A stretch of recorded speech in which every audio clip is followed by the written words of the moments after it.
Hello everyone, today I'm going to show you how to download deleted apps on your device. So simply I will be just hold this application of Google Map and I want to remove this app from my home screen. So it will be just hidden on this home screen, and how I will just get back. I want to just search it for the Google Map, and I will again just hold it, and I want to just swipe on my home screen and just adjust it from here. And if I just hold it and then again delete from the permanently, so I want to just delete it, and how I will just get back. So simply just open the App Store and just finding the app you have to delete on your device.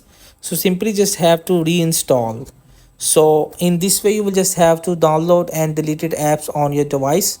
So hope this video help you. Please don't forget to like and subscribe and get notified for more.